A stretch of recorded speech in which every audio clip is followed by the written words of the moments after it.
On parle beaucoup de la désinformation sur les réseaux sociaux, mais il n'y a toujours pas de solution satisfaisante. Du moins, pas chez les grandes plateformes américaines. Mais laissez-moi à nouveau vous parler de Taïwan. Non, cette chaîne YouTube ne reçoit pas d'argent de la part de Taïwan. À Taïwan, le réseau social dominant n'est pas Facebook, Twitter ou WhatsApp, mais Line, qui est un peu un mélange des trois, et qui est utilisé par 90% de la population de Taïwan, qui échange plus de 9 milliards de messages par jour. Et c'est également le principal endroit où se diffuse la désinformation à Taïwan. Pour rappel, Taïwan fait constamment face à des campagnes de désinformation de la part de la Chine, visant à discréditer le parti démocrate actuellement au pouvoir. D'après Nick Monaco, expert en désinformation, la campagne de désinformation chinoise lors des dernières élections présidentielles taïwanaises était la plus agressive qu'il a jamais vue.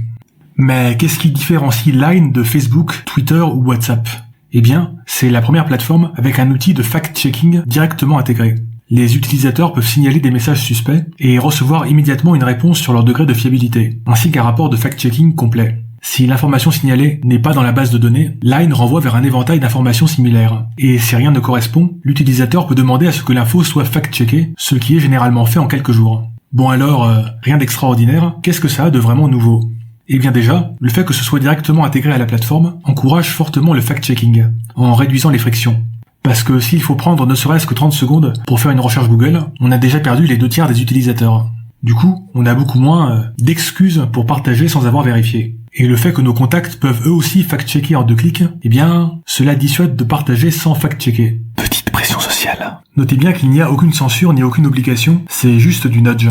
Mais, au-delà de la simplicité d'utilisation, cela permet également à Line de collecter des données massives sur la désinformation. Quelles infos sont signalées, combien de fois, à quelle vitesse elles se diffusent, quels sujets sont le plus ciblés par la désinformation, quelles sont les similarités linguistiques. Cela permet notamment de prioriser le fact-checking en fonction du nombre de signalements. Par exemple, la désinformation autour du Covid-19 est considérée comme très prioritaire.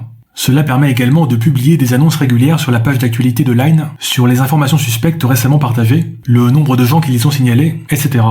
Par ailleurs, le fact-checking n'est pas effectué par Line ou par le gouvernement, mais par des organisations de citoyens bénévoles.